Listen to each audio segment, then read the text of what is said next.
Sir ಕೇರಳದಲ್ಲಿ ಆನೆ sir ಮೃತಪಟ್ಟಿದ್ದಕ್ಕೆ Karnataka ಸರ್ಕಾರ ಪರಿಹಾರ ಕೊಟ್ಟಿರೋದಕ್ಕೆ ಬಿಜೆಪಿ ಅವ್ರಿಗೆ ಇನ್ನೇನು ಕೆಲಸ ಇದೆ ಬನ್ನಿ. ಈ ಗ್ಯಾರಂಟಿಗೂ ವಿರೋಧ ಮಾಡ್ತಾರೆ. ಬಿಜೆಪಿ ಓಟ್ ಹಾಕಿದವ್ರು ತಗೋತಾ ಇಲ್ವಾ? ಭಾಗ್ಯಲಕ್ಷ್ಮಿ ಗುರಲ್ಲಿ ಮೊನ್ನೆ ಕೈ ಎತ್ತಿಸ್ದೆ. ಯಾರು ಓಟ್ ಹಾಕಿಲ್ಲ ನೀವು ಕೈ ಎತ್ತಬೇಡ್ರಿ ಅಂದೆ. ಪಾಪ ಕೈ ಎತ್ತಿಬಿಟ್ರು. ನಾವೆಲ್ಲ ಫಲಾನುಭವಿಗಳು ಅಂದರು. ಅದಕ್ಕೆ ಬೇಡ, ಅದನ್ನ ನಾನು ಹೇಳ್ತಾ ಇದ್ದೀನಿ. ಯಾರು ಟೀಕಾ ಟಿಪ್ಪಣಿ ಮಾಡ್ತಾ ಇದ್ದಾರೆ ರಾಜ್ಯದ ಬಿಜೆಪಿ ನಾಯಕರುಗಳಿಗೆ ಒಂದೇ ಮಾತು ಹೇಳಲಿಕ್ಕೆ ಇಷ್ಟಪಡ್ತೀನಿ. ನಿಮ್ಮ ಮನೆಯಲ್ಲಿರೋ ಕೆಲಸದವ್ರು ಯಾವ ಯೋಜನೆಯಲ್ಲಿ ಇವತ್ತು ಸಹಕಾರ ತಗೊಳ್ತಾ ಇದ್ದಾರೆ ತಿಳ್ಕೊಂಡು ನಮ್ಮ ಹತ್ರ ಬರ್ರಿ. ಒಂದು ನಿಮಿಷ ನಾನು ಹೇಳ್ತಾ ಇದ್ದೀನಿ ಕೇಳಿ. ಮಾನ್ಯ ಬಂಗಾರಪ್ಪಾಜಿಯವರು ಮುಖ್ಯಮಂತ್ರಿಗಳಿರಬೇಕಾದ್ರೆ ಸತ್ಯ ಸಾಯಿಬಾಬಾ ಅದು ಬೇರೆ ಸ್ಟೇಟಲ್ಲಿತ್ತು. ನಾನು ಆನೆಗೆ ಕಂಪೇರ್ ಮಾಡ್ತೀನಿ ಅನ್ಕೋಬೇಡಿ. ಆನೆ ಸರ್ವಿಸ್ ಏನು ಅಂತೇಳಿ ಆನೆ ಹೋದ ತಕ್ಷಣ ನಮಸ್ಕಾರ ಮಾಡ್ತೀವಿ, ಎಲ್ಲ ಮಾಡ್ತೀವಿ, ಅದೆಲ್ಲ ಬೇರೆ ಪ್ರಶ್ನೆ. ಅದು ಯಾಕೆ ಅಲ್ಲಿಂದ ಏನು ಸರ್ವಿಸ್ ಇದೆ ಅದು.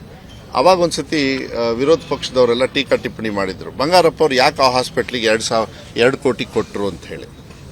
ಯಾವತ್ತೂ ಅಷ್ಟೇ ಸರ್ಕಾರದ ಹಣನ ಒಂದು ಆ ರೂಲ್ಸ್ ಆ್ಯಂಡ್ ರೆಗ್ಯುಲೇಷನ್ಸ್ ಇದ್ದು ಕೊಡಬೇಕಾದ್ರೆ ಅನುಕೂಲ ಇದೆ ಅಂತ ಹೇಳಿದ್ರೆ ಕೊಡ್ತಾರೆ. ಅವಾಗ ನಮ್ಮ ತಂದೆಯವರು ಒಂದೇ ಮಾತು ಹೇಳಿದ್ರು, ಇಲ್ಲಿಂದ ರೋಗಿಗಳು ಹೋಗ್ತಾರಲ್ಲ ಫ್ರೀಯಾಗಿ ಅಲ್ಲಿ ಹಾರ್ಟ್ ಆಪರೇಷನ್ ಮಾಡಿಸ್ಕಿ ಬರ್ತಾರಲ್ಲ ಅದಕ್ಕೂ ಕೊಡ್ತಾ ಇದ್ದೀನಿ. ಇದಕ್ಕೂ ಒಂದು ರೀಸನ್ ಇರುತ್ತೆ. ಈಗ ಬಿಜೆಪಿಯವ್ರಿಗೆ ಏನು ಇಲ್ಲ, they don't have A reason. ಹೆಂಗೆ ಏನು ತಗೊಳ್ಬೇಕು ಅಂತೇಳಿ ನೋಡಿದಾಗ ಇಂಥದ್ದು ತಗೊಂಡು ಬರ್ತಾರೆ. ಅದನ್ನು ನೀವು ಒಂದೊಂದು ನೋಡಿದ್ರಿ. ಮೊನ್ನೆನೂ ಕೂಡ ನಾನು ಕ್ಲೀನಾಗಿ ಹೇಳಿದೆ, ನಾನು ಕೈ ಮುಗಿದು ಒಳಗೆ ಬಾ, ನಾನು ಚರ್ಚೆಗೆ ಹೋಗೋದಿಲ್ಲ. ದೀಸ್ ಆರ್ ಆಲ್ ಯಾರೋ ಒಬ್ಬ ಏನೋ ಒಂದು ಮಾಡ್ದ ಅಂದ ತಕ್ಷಣ ಅದನ್ನು ಗೌರ್ಮೆಂಟ್ ಆರ್ಡರ್ ಆಗಿದೆಯಾ ಏನು ಅದನ್ನೆಲ್ಲ ನೋಡಬೇಕು. ಭಾಳ ಅರ್ಜೆಂಟು. ಯಾವುದೋ ವಾಟ್ಸಪ್ಪಿಗೆ ಬಂದಾಗ ಈಗ ನೀವೇ ಹೇಳಿದ್ರಲ್ಲ, ನಿಮ್ಮ ವಾಟ್ಸಪ್ಪಿಗೆ ನಾನು ಉತ್ತರ ಕೊಡ್ಬೇಕಾ? ನಾನು ನನ್ನ ಸರ್ಕಾರದ ಗೌರ್ಮೆಂಟ್ ಆರ್ಡ್ರಿಗೆ ನಾನು ಉತ್ತರ ಕೊಡೋದಕ್ಕೆ ನಾನು ಇಲ್ಲಿರೋದು. ವಾಟ್ಸಪ್ಪಿಗೆ ಉತ್ತರ ಕೊಟ್ಟು ನನಗೆ ಅಭ್ಯಾಸ ಇಲ್ಲ ನನ್ನ ಇದ್ರೊಳಗೆ. ಬಟ್ ಸಮಸ್ಯೆ ಇದೆ ಅಂದಾಗ ಅದನ್ನ ನಾವು ತಗೊಳ್ತೀವಿ ಸೀರಿಯಸ್ ಆಗಿ. ಆ್ಯಂಡ್ ಯಾರೋ ಕೇರಳದಲ್ಲಿ ಆನೆ ಸರ್ ಮೃತಪಟ್ಟಿದ್ದಕ್ಕೆ ಕರ್ನಾಟಕ ಸರ್ಕಾರ ಪರಿಹಾರ ಕೊಟ್ಟಿರೋದಕ್ಕೆ ಬಿಜೆಪಿ ಅವ್ರಿಗೆ ಇನ್ನೇನು ಕೆಲಸ ಇದೆ ಬನ್ನಿ. ಈ ಗ್ಯಾರಂಟಿಗೂ ವಿರೋಧ ಮಾಡ್ತಾರೆ. ಬಿಜೆಪಿ ಓಟ್ ಹಾಕಿದವ್ರು ತಗೋತಾ ಇಲ್ವಾ? ಭಾಗ್ಯಲಕ್ಷ್ಮಿ ಗುರಲ್ಲಿ ಮೊನ್ನೆ ಕೈ ಎತ್ತಿಸ್ದೆ. ಯಾರು ಓಟ್ ಹಾಕಿಲ್ಲ ನೀವು ಕೈ ಎತ್ತಬೇಡ್ರಿ ಅಂದೆ. ಪಾಪ ಕೈ ಎತ್ತಿಬಿಟ್ರು. ನಾವೆಲ್ಲ ಫಲಾನುಭವಿಗಳು ಅಂದರು. ಅದಕ್ಕೆ ಬೇಡ, ಅದನ್ನ ನಾನು ಹೇಳ್ತಾ ಇದ್ದೀನಿ. ಯಾರು ಟೀಕಾ ಟಿಪ್ಪಣಿ ಮಾಡ್ತಾ ಇದ್ದಾರೆ ರಾಜ್ಯದ ಬಿಜೆಪಿ ನಾಯಕರುಗಳಿಗೆ ಒಂದೇ ಮಾತು ಹೇಳಲಿಕ್ಕೆ ಇಷ್ಟಪಡ್ತೀನಿ. ನಿಮ್ಮ ಮನೆಯಲ್ಲಿರೋ ಕೆಲಸದವ್ರು ಯಾವ ಯೋಜನೆಯಲ್ಲಿ ಇವತ್ತು ಸಹಕಾರ ತಗೊಳ್ತಾ ಇದ್ದಾರೆ ತಿಳ್ಕೊಂಡು ನಮ್ಮ ಹತ್ರ ಬರ್ರಿ. ಒಂದು ನಿಮಿಷ ನಾನು ಹೇಳ್ತಾ ಇದ್ದೀನಿ ಕೇಳಿ. ಮಾನ್ಯ ಬಂಗಾರಪ್ಪಾಜಿಯವರು ಮುಖ್ಯಮಂತ್ರಿಗಳಿರಬೇಕಾದ್ರೆ ಸತ್ಯ ಸಾಯಿಬಾಬಾ ಅದು ಬೇರೆ ಸ್ಟೇಟಲ್ಲಿತ್ತು.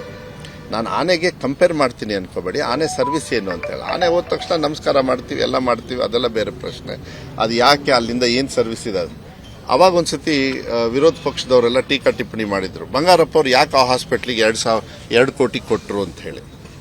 ಯಾವತ್ತೂ ಅಷ್ಟೇ ಸರ್ಕಾರದ ಹಣನ ಒಂದು ಆ ರೂಲ್ಸ್ ಆ್ಯಂಡ್ ರೆಗ್ಯುಲೇಷನ್ಸ್ ಇದ್ದು ಕೊಡಬೇಕಾದ್ರೆ ಅನುಕೂಲ ಇದೆ ಅಂತ ಹೇಳಿದ್ರೆ ಕೊಡ್ತಾರೆ. ಅವಾಗ ನಮ್ಮ ತಂದೆಯವರು ಒಂದೇ ಮಾತು ಹೇಳಿದ್ರು, ಇಲ್ಲಿಂದ ರೋಗಿಗಳು ಹೋಗ್ತಾರಲ್ಲ ಫ್ರೀಯಾಗಿ ಅಲ್ಲಿ ಹಾರ್ಟ್ ಆಪರೇಷನ್ ಮಾಡಿಸ್ಕಿ ಬರ್ತಾರಲ್ಲ ಅದಕ್ಕೂ ಕೊಡ್ತಾ ಇದ್ದೀನಿ. ಇದಕ್ಕೂ ಒಂದು ರೀಸನ್ ಇರುತ್ತೆ. ಈಗ ಬಿಜೆಪಿಯವ್ರಿಗೆ ಏನು ಇಲ್ಲ, they don't have A reason. ಹೆಂಗೆ ಏನು ತಗೊಳ್ಬೇಕು ಅಂತೇಳಿ ನೋಡಿದಾಗ ಇಂಥದ್ದು ತಗೊಂಡು ಬರ್ತಾರೆ. ಅದನ್ನು ನೀವು ಒಂದೊಂದು ನೋಡಿದ್ರಿ. ಮೊನ್ನೆನೂ ಕೂಡ ನಾನು ಕ್ಲೀನಾಗಿ ಹೇಳಿದೆ, ನಾನು ಕೈ ಮುಗಿದು ಒಳಗೆ ಬಾ, ನಾನು ಚರ್ಚೆಗೆ ಹೋಗೋದಿಲ್ಲ.